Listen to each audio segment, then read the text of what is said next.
like that. And for the 13th and 15th, the highest non-qualified drivers from the grading points table will remain those places. Realistically, that's going to be 5, 6, 7. So, what do you think of that? It is different. Like I say, I'm disappointed there's no Skegness, the party capital. It would have been good to have that one there, but never mind. We also have I would say 15 entrants. Because of my initial feeling is because of 15 entrants, it needs to be more geographically spread. Otherwise, the whole reason they did this was to just stop it being a Scottish points championship. But we can take it from there. I think that's the way forward. Right, I'm gonna call up Craig Driscoll now, and we will try and get that done. Whilst you're doing that, we'll have a break, and we will try, hopefully, fingers crossed, to speak to Craig Driscoll in just a wee moment.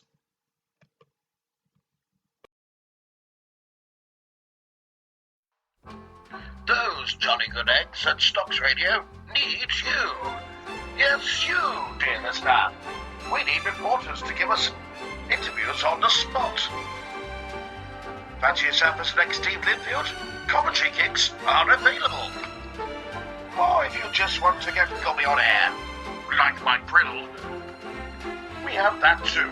Just drop us a line at Stoxradio on Twitter, facebook.com/Stoxradio, or indeed visit our site at stoxradio.co.uk. Okay, spiffing. Hello, we are not available now. Please leave your name and phone number after the beep. We will return your call. New to Stoxradio. Leave us a voicemail. Rant on our new voicemail line about whatever you want. Visit stoxradio.co.uk and follow the options to leave a message. Get involved. Hear your voice on the voice of stock car racing. Stoxradio. Advertise on Stoxradio. We have a rapidly growing listenership, and we want to make sure that there's an audience for your product. Stoxradio has packages from adverts to features. Even so, you can sponsor a show for a week, to a month, to whatever. Contact us on Twitter @Stoxradio.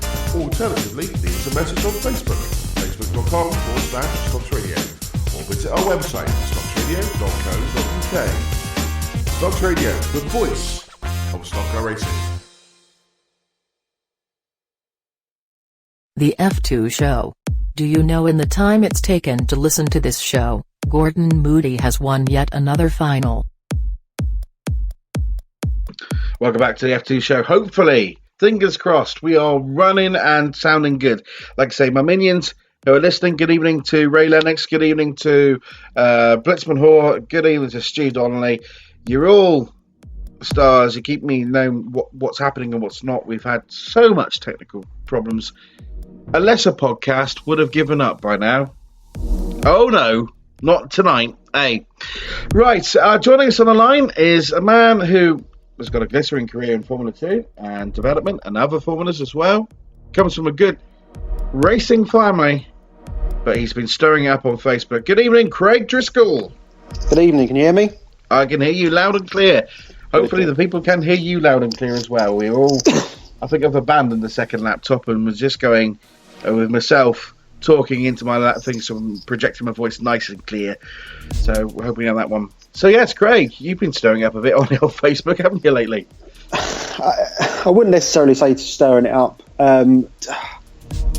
Strong opinions maybe would be maybe not what people are wanting or expecting to hear sometimes. I'm certainly not saying it to try and get a reaction, as can happen on Facebook. It's just I just feel sometimes there are things that I think need saying, and they're just my opinions. They're certainly what I think. Some people, well, a few may agree with me, many don't. It's not said for the purposes of stirring or trying to wind anyone up. It's just how I see it, really. Are you very much a man after my own heart? Because I say it as I see it. I'm very much like Roy Walker on Catchphrase. I say what I see. And one of the main things, obviously, we have got some bad news coming from Coventry, is that the Speedway promoter has said, basically, according to the owners, which is Brandon Estates, who are, they are supposed to be part of they own a considerable interest in the Speedway, because obviously they're sponsoring them this season. They're also kind of helping in with the lease. So this is Mick Horton, apparently, that they have said that there's no deal on the table. And obviously with Coventry, it's a wonderful venue. But as I said back in the day, the old girl was tired, and I was shot down in flames for saying that. The old girl's tired, and if you're looking at from a developer's point of view, and for the kind of the other sporting stadiums of that vintage have all gone now. If you think about, well, to use Coventry as an example, Highfield Road, Highbury, those kind of places, the baseball ground in Derby. I'm just trying to think of other football grounds and things like that. Things happen, things close, things move on. And sadly, what's happened with Coventry is it's just been left to rot over the last 15, 20 years. And it's just prime real estate. And that's where we are at this precise moment in time. And I'm sorry that it's come to this, and it's egg on face time for a lot of people, because they said, it's all happened, it will happen. I can't see it happening. What about you? I think it's interesting, a couple of points you make there. I mean, you talk about, obviously, older football stadiums that have eventually been knocked down. Look to Autosport Wimbledon is a perfect example of that. Exactly, it's one of the originals. It's been allowed to run to almost into ruin. They've had to shut half the stadium down there. And to be honest, I'm surprised that they've managed to persevere and push along with it as long as they have done. The problem is, you talk about things moving on.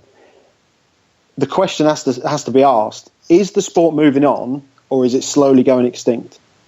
Because it's okay to say Coventry's tired, and I completely agree with you, and I can see the reasons why it has maybe been allowed to run into, I don't want to use maybe the word state of disrepair, but maybe why the maintenance that has been done in other years hasn't been done in the last 5 to 10 years. I understand that. What are we getting that's better? And we're not, unfortunately. And yeah, one by one, these Coventry is going to leave a dent. And I don't think people realise how much of a dent in the sport Coventry is going to leave. There are more tracks. Listen, Coventry Stocks are going to take their fixtures that they own. They're perfectly entitled to do that, and they're going to run them at another track. What track that is, we don't know yet. I've heard numerous rumours on that. The most obvious one is, well, the obvious ones are Stoke and Kings Lynn. Yes. The other more wacky race is Trent and Stanlake. And now, if realistically, if they could take a track like Stanlake or take a track like Trent and bring it into the fold, then fair play to them. But it's my biggest concern, and this is my biggest concern, and it has been a concern to Formula One fans. Is there's a lot of power in not very many people's hands, and I don't mean this as a diss to those promoters. They've got a business, they run that business the way they see fit, but they need to expand out of their comfort zone. And I spoke to Paul Hines about it a couple of weeks back, and he said that they need to, the BSCDA need they're constantly looking for places to race, but the fact remains there ain't a lot more places. Speedway is a dying sport. Yeah, absolutely. I agree with you. Just to touch on what you just said there, and talking about a lot of power in not very many people's hands. The sport should be centrally governed, and when I say the sport should be centrally governed, it shouldn't be the promoters that run the sport and control it. Because ultimately, when it comes to Briscoe, the promoters own their fixtures, and it's the reason we've got. This is not an attack on any promoter. This is not attack. It's when I'm sort of outspoken. It's not for the reason to attack people. It's not the reason to have a go for the sake of having a go. It's what I genuinely believe, and I really think that stock car racing, oval racing, on the whole, is not self-analytical enough. They don't look and self-criticise enough and look at the weaknesses enough in a way to try and improve. Briscoe, the promoters own their fixtures, and the reason we've got the fixture issue we've got with Briscoe Formula 2 at the minute, none of the promoters are going to sit in a room if we've got too many meetings on a weekend, who is going to be the first promoter that steps forward, puts their hands up and says, we'll get rid of one of our fixtures? Because it's their livelihood, and it's completely understandable. It's very difficult. It's a catch-22 situation. With Formula 2, I believe. It's a different with Formula 2, it's a different kettle of fish to Formula 1. Because for some promotions, Formula 2 is their bread and butter. So Yes. Cow and Beef, Autosport, Bristol. I'd say Formula 2 is their bread and butter. Without Formula 2, I mean, the Bristol, less so now, it is drifting towards bangers. But I'm trying to hold on tight to that. I want to have the resurgence of Bristol this year before next year we have the big one. So I'm trying to spread the good gospel of Bristol around everywhere. If you look at if you took Formula 2 away, Formula meetings away from Taunton, one, you're bucking a trend there, because Taunton has this wonderful, over the past couple of seasons, it's maintained 40 cars at near enough every meeting. The worst, they've only had one, I think it's two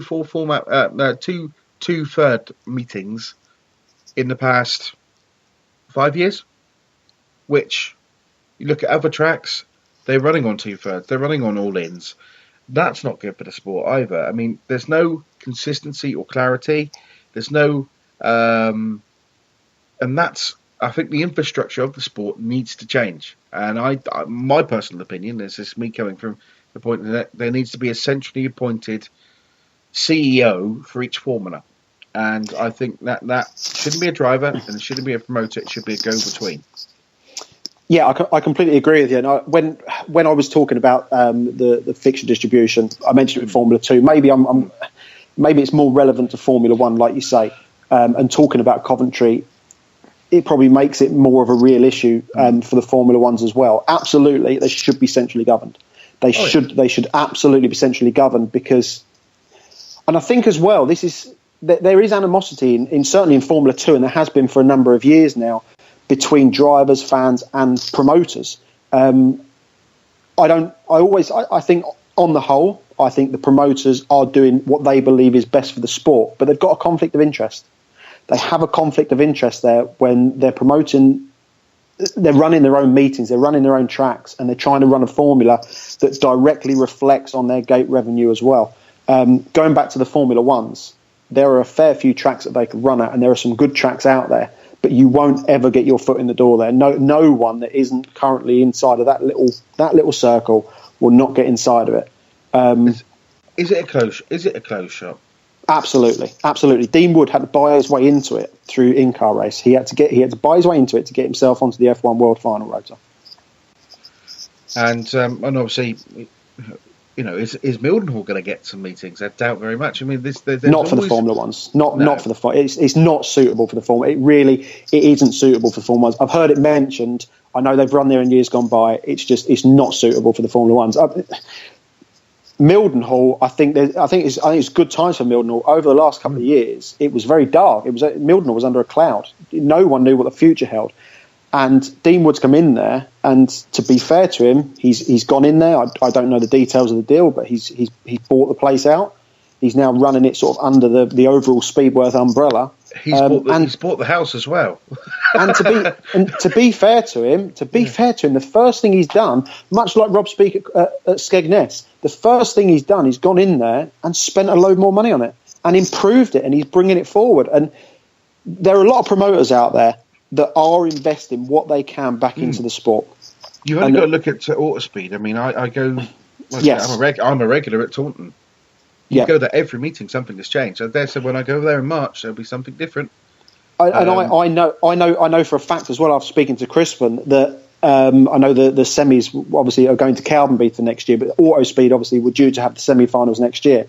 And I know they were desperate to run them at St Day, but they needed a safety fence upgrade, and they want to put that money into it. They're actively and willing looking to improve that place, and that's great. And these are the promoters that we need to support. As a Cornishman, a proud Cornishman, I cannot wait for the semi-finals to be at St Day.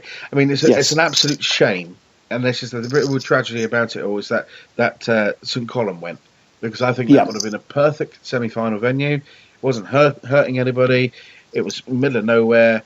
and then lodges went up, and now they've got a total wipeout type course. Yeah. Surf